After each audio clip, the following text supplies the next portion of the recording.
Hello, my name is John Milson, and I released 2 videos on YouTube explaining my device. I've had numerous people come and say to me they can't grasp it. So I've come on here to explain basically how the device works. And if you take all that we live in, all the molecules all around us that we breathe in every day, they are a certain size.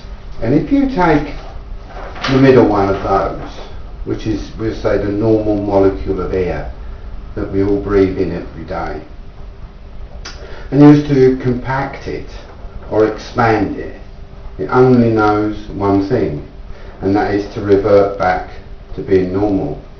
That expanded wants to shrink back, and that compacted wants to escape outwards.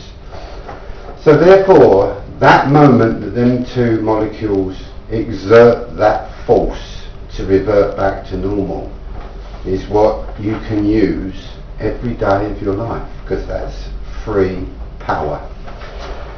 So if you take a car tyre, I've highlighted here the molecules. There's hundreds and hundreds and trillions of molecules inside that tyre, and they are all compacted inside that tyre, and they expand outwards, and that gives you the spherical shape of the tyre itself.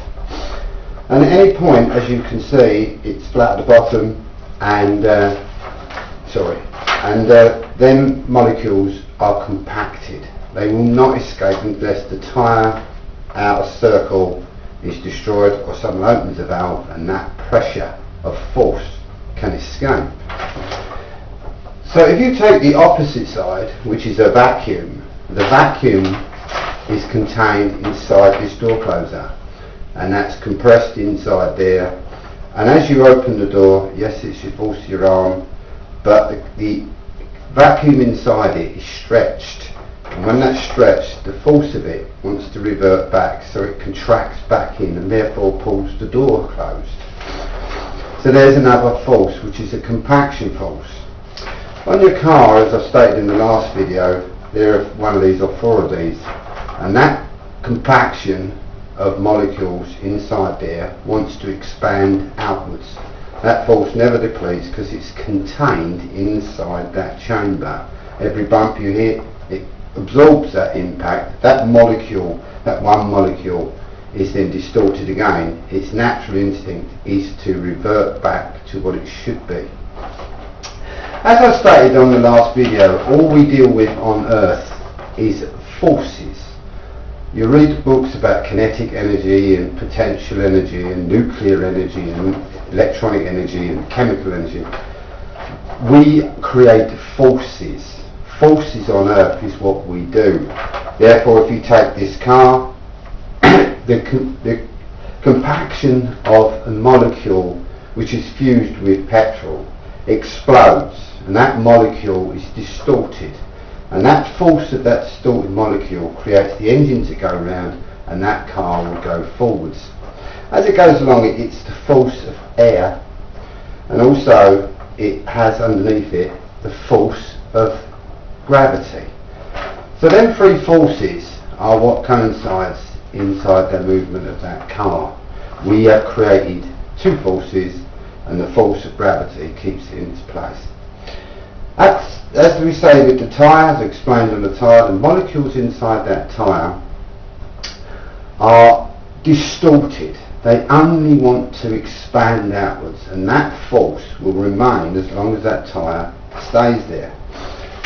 So what I've done was, I put them in a device like this, 1 to 6, and the 6 chambers are sealed, dome-like. The vacuum inside is at the top, and the pressure force is inserting inwards towards the diaphragm. The 6 positions on that rotating shaft are starting with 12 o'clock, 2, 4, 6, 8, 10. So that's a corkscrew of motion through the time clock.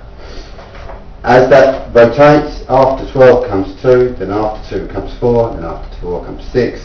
And this is a continual rotation, and at any one time that expansion of the red, which is the positive pressure, and I'll show you better on the next drawing. As you can see, the red is the pressure force pushing downwards, and the green, the vacuum, is sucking inwards. As it gets to the end of the red, it's then connected to a diaphragm. The diaphragm has got flexibility in it. So therefore, in the top of that chamber is the vacuum force, but right in the middle of it is a pressure plunger with force pushing outwards. That diaphragm goes up and down inside that chamber.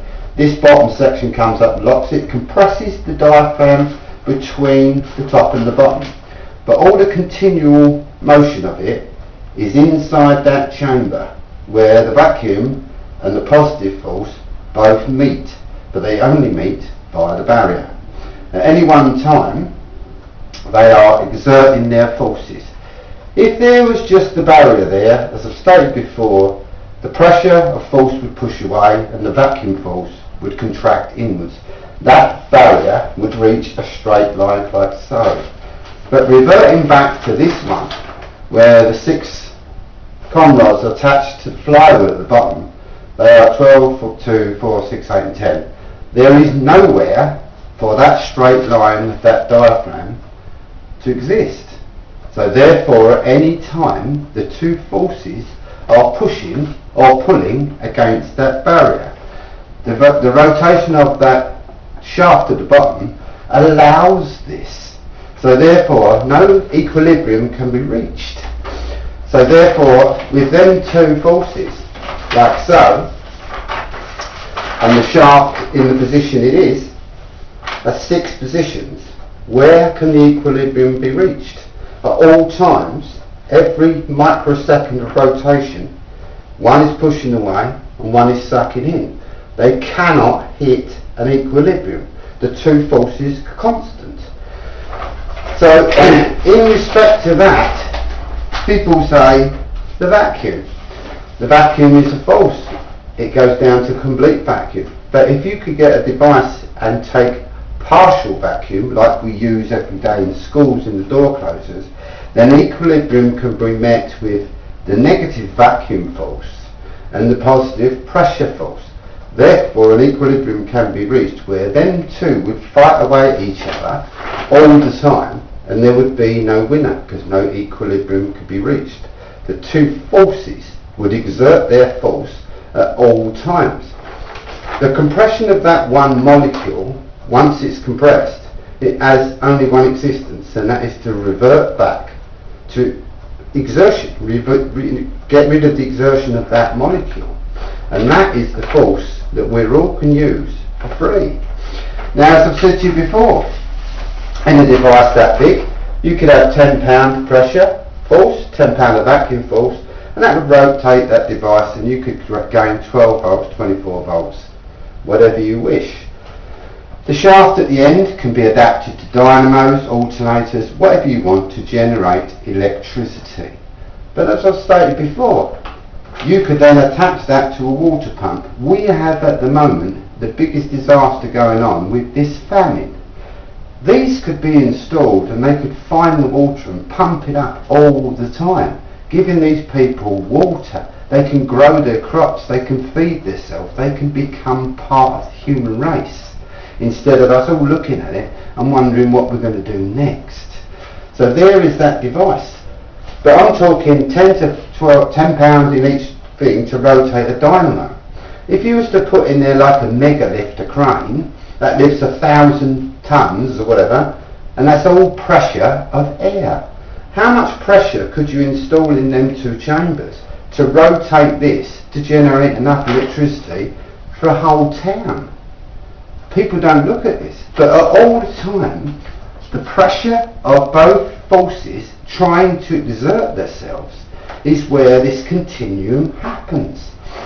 And therefore, if you look at this one, as I've stated before, two forces, and that is the pressure and the vacuum, are trying to exert that force at all times. And that becomes a continuum of molecular energy, because energy is in every single breath we take. that will never stop. It will only do one thing, and that is to move. The air in your tyre, it moves. As you drive down the road 300-400 miles, that pressure inside it is moving all the time. The molecules inside there might be 100 trillion billion of them, but each one is an individual. It is a molecule that's been distorted, and that distortion must be released. And so you end up with a device that looks like that. As I've said to you, the two chambers at the top, vacuum chamber and the positive pressure chamber, you can put any force you like in there. And you can rotate that chamber, which is connected to the common rods and goes down to the shaft, and you can rotate anything you want.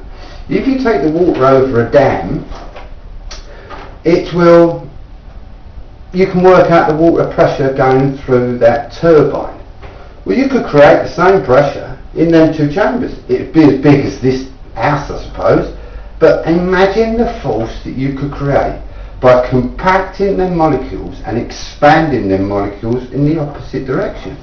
The two forces will never ever stop, and that is a continuum forever.